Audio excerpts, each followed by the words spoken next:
Ya, ok. Bueno, muy buenos días con todos. El día de hoy la primera telecapacitación va a ser sobre la enfermedad renal diabética. Básicamente, a modo de introducción, bueno, es importante saber en qué consiste y por qué es importante este tema, ¿no? En general para las personas, para que tengan un conocimiento del mismo, ya que hay muchas personas que de por sí ya tienen de base la enfermedad que es la diabetes, que puede ser tanto tipo 1 tipo 2, ¿no? Y es una enfermedad metabólica que causa múltiples complicaciones y siempre se van a ver tanto en atención de primer nivel de salud como ya en hospitales, ¿no? O centros más especializados. En cuanto a la enfermedad renal diabética en sí, es la complicación microvascular más frecuente en pacientes diabéticos, tanto tipo 1 y tipo 2. Esto es importante porque es una de las complicaciones que va a aumentar la mortalidad y que está en comparación, ¿no? Con otras complicaciones de esta misma enfermedad, ya que sabemos que también hay neuropatía diabética, retinopatía diabética y algunas otras alteraciones, ¿no? Sin embargo, esta se ha relacionado altamente incluso con tasas mayores de mortalidad en estos pacientes, ¿no? En sí, para llegar a la enfermedad renal diabética va a haber una secuencia de pasos que en sí va a ser parte de las complicaciones, sin embargo, se va a establecer ya como una progresión de la misma. Estas etapas, dentro de lo que se conoce, es básicamente lo que es la hiperfiltración. En este caso vamos a encontrar que en realidad la función renal no va a estar tan alterada, incluso la creatinina la podemos encontrar dentro de valores normales o por debajo de los valores estandarizados, por así decirlo, de la creatinina, ¿no? Lo cual ya nos puede orientar en el que hay un proceso de hiperfiltración o hiperfunción de los riñones.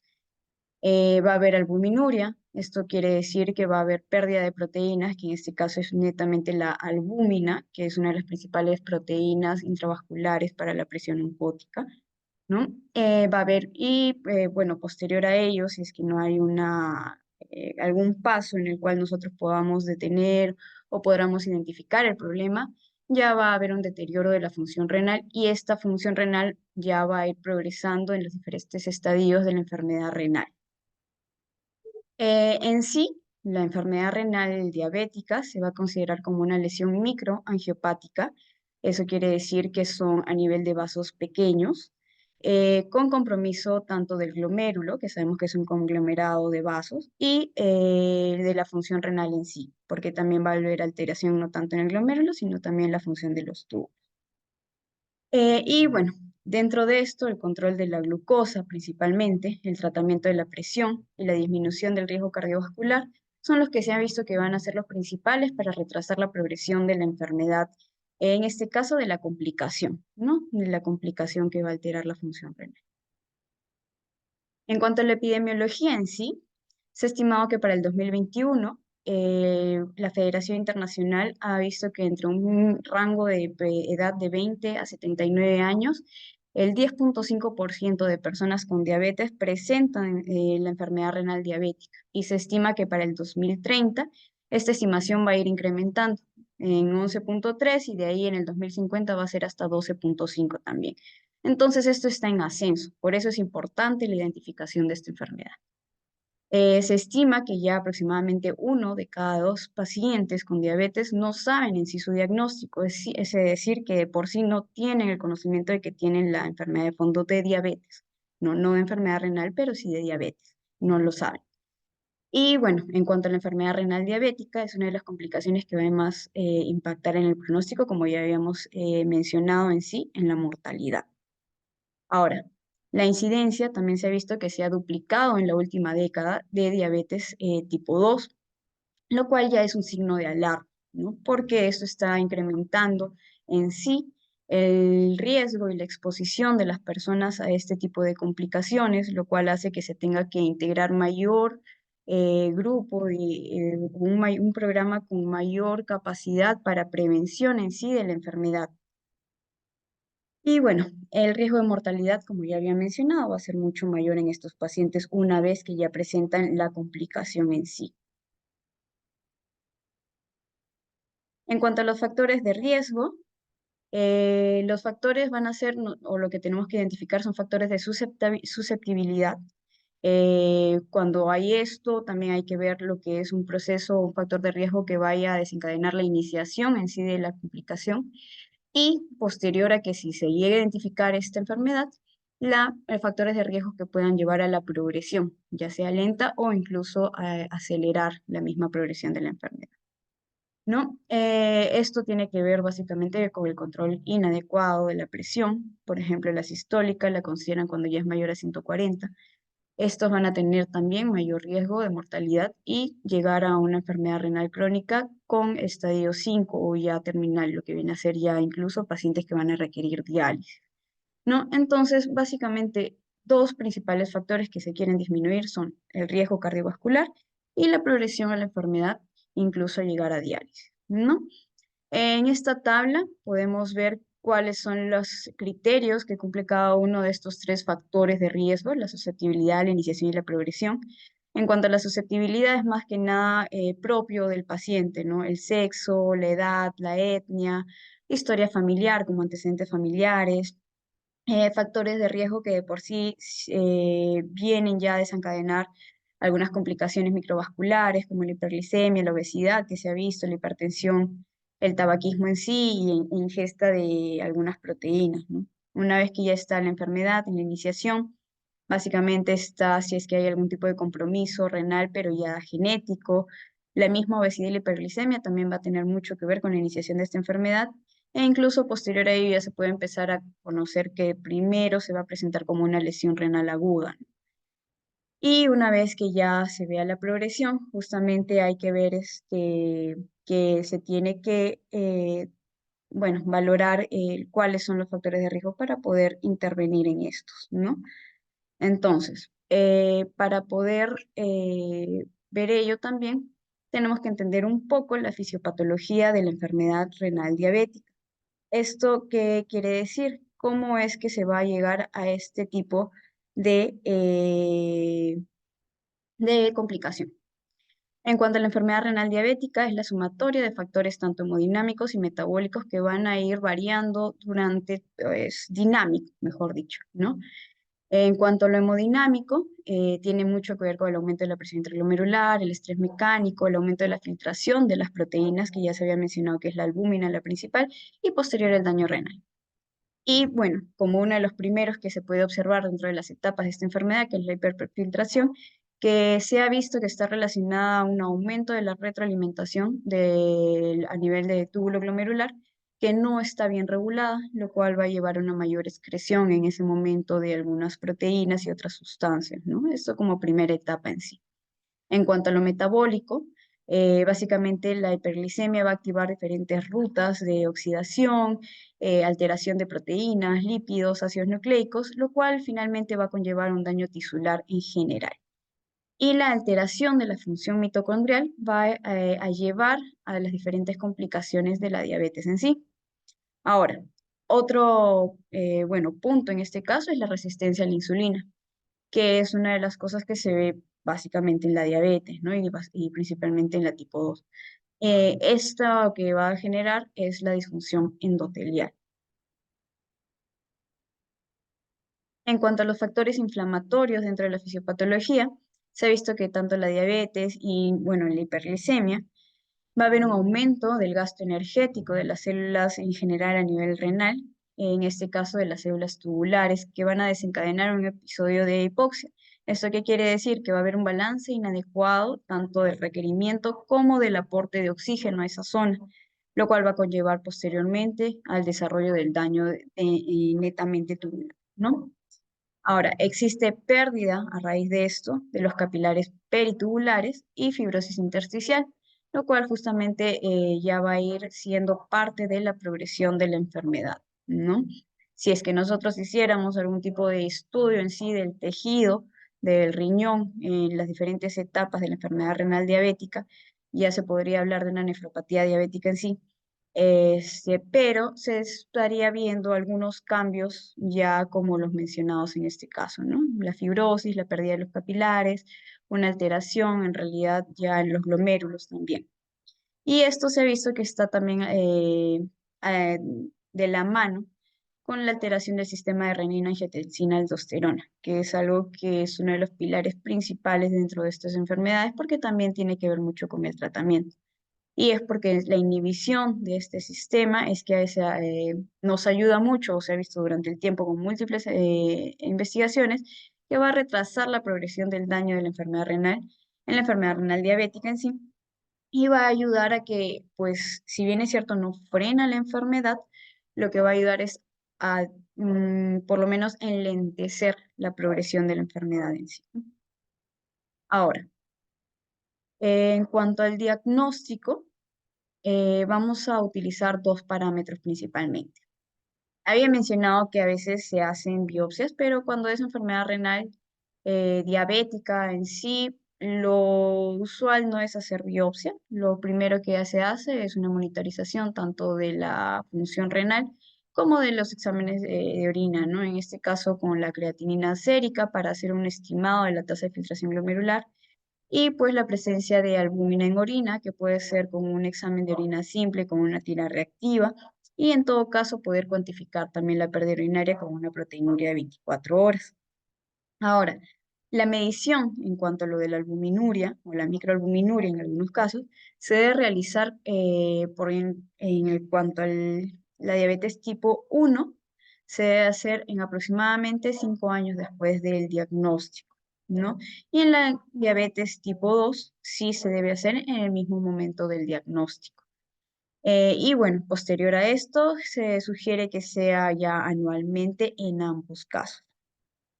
Ya nosotros, cuando vemos que hay una alteración de la tasa de filtración glomerular, es decir, que por lo menos la estimada está con una creatinina elevada y la calculamos en menos de 60 mililitros por minuto por 1,7 metros cuadrados de superficie corporal, esto se debe mantener por al menos 3 meses de manera persistente, ¿no? Así podemos nosotros ya determinar que hay una enfermedad renal que en este caso es diabética y cumple los mismos criterios que una enfermedad renal crónica en sí. Ya hay una alteración funcional que va a permanecer en el tiempo. Entonces, acá a la mano derecha lo que se puede ver es básicamente un algoritmo de cómo es que se hace, algo simple. Cuando hay una persona tiene diabetes, justamente se hace un tamizaje, ¿no? Estos dos o un screening para poder determinar si es tipo 1, tipo 2 y de acuerdo a esto valorar el tiempo y la frecuencia en la cual se va a ir haciendo la monitorización de cada uno de los exámenes que hemos mencionado. Eh, lo que sí se menciona es que la tasa de filtración glomerular, nosotros generalmente usamos el CKD-EPI, que es una de las fórmulas que más también nos puede como que orientar en cuanto a lo de la tasa de filtración, y esta vamos a ver que se va a mantener en menos de 60. Se tiene que hacer dos mediciones en al menos 3 meses de manera diferente, considerando que el paciente tiene que estar estable y sin ningún otro tipo de alteración en el momento, con algún tipo de disfunción que pueda también alterar en ese momento o generar una injuria aguda renal y que nos pueda pues un poco dar un falso positivo en cuanto a la enfermedad renal diabética. Si el paciente está estable, no se encuentra ningún otro tipo de enfermedad en ese momento que se esté alterando la función, se toman los dos en cuenta, ¿no? Y si permanecen elevados en el tiempo, ya se establece el diagnóstico. De la misma manera, la albúmina, se tiene que, nosotros si bien es cierto hacemos la medición, lo que se usa más, porque también es algo práctico, es la relación de albúmina-creatinina, ¿no? Y esto tiene que salir en más de 30 miligramos por gramo. Y de la misma manera, pues en un examen de orina normal también más de 30 miligramos de proteína, ¿no? Esto también se debe considerar en 2 de 3 muestras como algo positivo y pues también va a establecer el diagnóstico, ¿no? No necesariamente tienen que estar las dos de la misma manera alteradas, puede ser una u otra, ¿no? Pero siempre asociados a que sea principalmente por la enfermedad diabética, por la diabetes en sí, ¿no? Ahora, en cuanto al tratamiento, el objetivo principal en el tratamiento, como en cualquier otra enfermedad, es evitar tanto las complicaciones, evitar la enfermedad o la progresión y en sí disminuir la mortalidad en los pacientes, ¿no?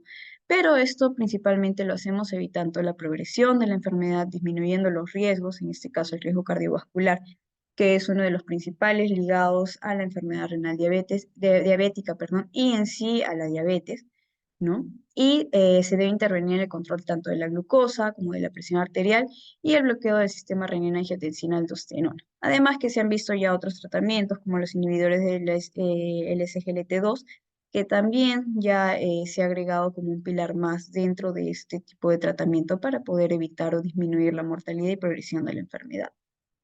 Ahora, el tratamiento en sí no solo es farmacológico, sino también tenemos que ver las medidas no farmacológicas, que ahí es donde entra a tallar en general el personal de salud, ¿no? Y bueno, de manera también farmacológica, si bien es cierto, el especialista es el que lo indica, es necesario que todo el personal de salud tenga conocimiento para poder pues hacer una orientación y capacitación de los pacientes para poder empoderarlos en cuanto a su tratamiento y puedan ser más adherentes a estos, ¿no? En cuanto al manejo no farmacológico, se deben considerar los cambios de estilo de vida. ¿Esto qué quiere decir? Bueno, básicamente los estilos que conocemos como saludables, ¿no? Hay que intervenir en la dieta, la actividad física, control de hábitos nocivos y el control de peso, que es lo que está principalmente ligado a lo que es la alteración metabólica, ¿no? En estas enfermedades principalmente. Se debe hacer un cese total del consumo de tabaco, así como de la exposición pasiva al mismo humo de tabaco, porque ambos se han visto relacionados a que va a haber un mayor incremento de riesgo, ¿no? Tanto cardiovascular como también de progresión de la enfermedad. En cuanto a la rutina de ejercicio, se considera que sea de moderada intensidad, pero también es necesario ajustarlo a cada paciente, ¿no? Según la actividad que pueda hacer cada uno. Lo usual es de 150 minutos por semana, evitando inactividad 2 días seguidos, ¿no? Y bueno, lo que se sugiere en sí no solo es ejercicio aeróbico, sino también ejercicio de resistencia para poder ayudar al músculo, lo cual va a ayudarnos también a mejorar el control de glicemia.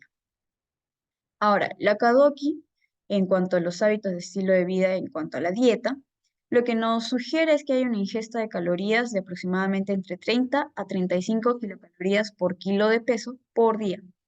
Esto tiene que estar principalmente ligado con cereales integrales, fibra, frutas, vegetales y se debe evitar en la medida de lo posible y si es que es posible también inhibirlos totalmente, evitar azúcares refinados o comidas procesadas, ¿no?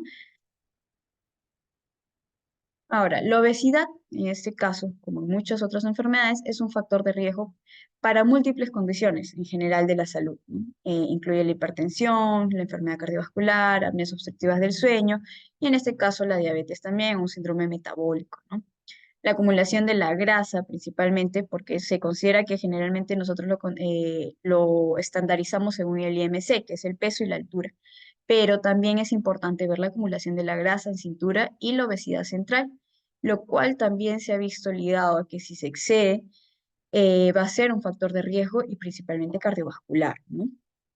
La obesidad se presenta en cambios tanto de estructura como fisiología renal con hiperfiltración y proteinuria y se ha visto que también va a generar al final cambios si es que, por ejemplo, tomamos una muestra de biopsia en los cuales pueden terminar incluso generando esclerosis de la zona, ¿no? De algunas zonas. Y se considera que la asociación tanto de la diabetes con la obesidad pueden tener efectos sumatorios deleterios contra tanto la función renal como en sí el riesgo cardiovascular que tienen estos pacientes y en general múltiples complicaciones, ¿no? Y riesgo de mortalidad más alto. En cuanto a la hiperglicemia, el control intensivo de la glucosa se ha visto que puede reducir sí la microalbuminuria y macroalbuminuria, ¿no? Que en microalbuminuria es más de 30 y macroalbuminuria es más de 300 miligramos. Esto se debe individualizar, eso sí, en cuanto a cada paciente, porque es cierto que también tenemos que prevenir la hipoglicemia.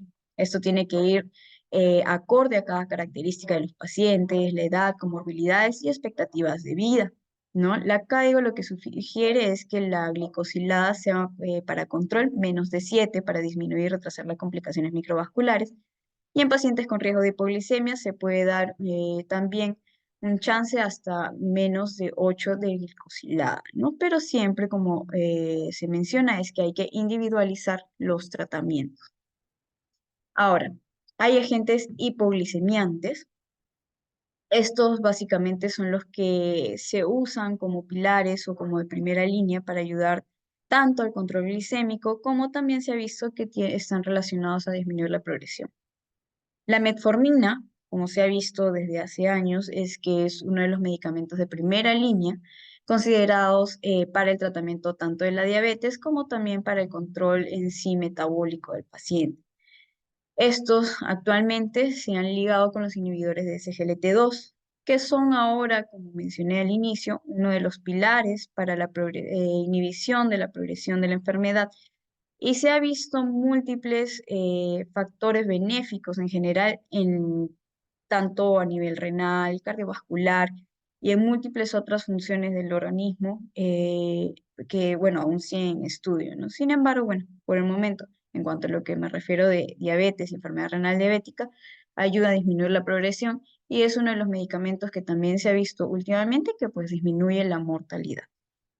La metformina básicamente es un grupo de las biguanidas, pertenece, perdón, al grupo de las biguanidas y se ha asociado a la disminución de la mortalidad, enfermedad cardiovascular y a disminución de la progresión de la enfermedad renal crónica en sí. Ahora, tenemos que tener las consideraciones también de cada uno de los medicamentos. Muchos de estos pueden tener efectos cardiovasculares, perdón, efectos secundarios, ¿no? Y muchos de estos pueden tener complicaciones si es que se aplican, pues, en personas que ya no tienen una función renal por lo menos adecuadas para poder metabolizar y más que metabolizar, por lo menos evitar la progresión, porque se ha visto que en personas con enfermedad renal crónica avanzada, que en este caso se considera menos de 30 mililitros por minuto, puede haber ya mayor riesgo de acidosis láctica, ya no, puede haber incluso intoxicaciones, ya no hay una adecuada función de la metformina y más bien hay mayor cantidad de riesgo, por lo cual ya no se llega a utilizar la metformina dentro de estos pacientes, ¿no? Y se buscan otras alternativas. En cuanto a los inhibidores de SGLT2, como ya mencioné al inicio, es uno de los principales que ahora se ha agregado. Esto es lo que van a hacer es inhibir la reabsorción de glucosa a nivel del túbulo proximal porque van a inhibir el canal y va a proveer un efecto nefroprotector, ¿no? Hay que considerar, sí, efectos adversos. En este caso, de los principales, las infecciones de tracto urinario, infecciones micóticas principalmente que se ha, bueno, podido ver dentro de los pacientes, valorar los riesgos de estos y básicamente riesgos-beneficios, ¿no? Y lo que sí también se ha visto es que puede presentarse pacientes con cetoacidosis normoglicémica, ¿no? Entonces eso también es una de las consideraciones que nosotros tenemos que ver en los pacientes que utilizan este tipo de tratamiento.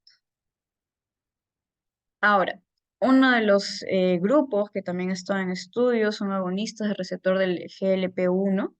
Este es un tipo de incretina que va a estimular la secreción de insulina cuando, bueno, ingerimos alimentos. Y esto, bueno, básicamente lo que ha visto es que mejoran la disfunción endotelial en la inflamación, por ende también van a ayudar a disminuir la progresión de la enfermedad renal diabética y van a, pues, ayudar por lo menos a mejorar parte de la disfunción endotelial en la diabetes en sí, ¿no? Considerar que estos tres son medicamentos que en sí se iniciaron como tratamiento para la diabetes, netamente como hipoglicemiante. Ahora, muchos de estos pacientes, una vez que ya progresan a enfermedad renal crónica, van a ir presentando ya alteraciones de la función renal, que ya sabemos que también tiene mucho que ver con la presión arterial. Por ello, cuando ya hay una disfunción, pueden también presentar una hipertensión arterial secundaria. Pero de la misma manera, muchos pacientes que tienen diabetes pueden presentar de manera concomitante lo que viene a ser la presión arterial esencial, ¿no? Entonces, el control de la presión arterial en general se ha visto que retrasa la progresión de la enfermedad en sí, en este caso la enfermedad renal diabética, y disminuye la mortalidad por enfermedad cardiovascular. Se ha visto que el aumento de 10 milímetros de mercurio, o por cada 10 milímetros de mercurio que se aumenta, hay un 15% de riesgo de desarrollo de enfermedad renal crónica, en este caso ya va progresando primero hasta estadio 3 y posterior a ello ya mayor riesgo de incrementarse hasta un estadio terminal. Y esto por la albuminuria de aplicación de la creatinina sérica. Ahora, los parámetros que se ha podido determinar para la presión se refiere que son para mantener la presión entre 140 y 90 y en caso de presentar albuminuria, pues la presión tiene que ser un control un poco más estricto, en el cual se considera menor a 130/80. Y bueno, para finalizar, nada más a modo de comentario, se debe tener en cuenta que las complicaciones cardiovasculares de la diabetes conducen a un aumento del riesgo cardiovascular en sí y hay un mayor impacto de la mortalidad de los pacientes diabéticos, por lo cual el tratamiento en sí busca retrasar la progresión de la enfermedad, porque como se mencionó, la enfermedad renal diabética es una de las complicaciones que más va a elevar el riesgo de que el paciente tenga riesgo cardiovascular, ¿no? Por ello, la importancia de sumar los beneficios a cada uno de los pilares de prevención dentro de los manejos farmacológicos y no farmacológicos, ¿no? Eso sería toda esta presentación. Muchas gracias. Muy bien, doctora, finaliza la grabación. Vamos a continuar con el siguiente link. Por favor, la telecapacitación número 2, dirigido a personal de salud.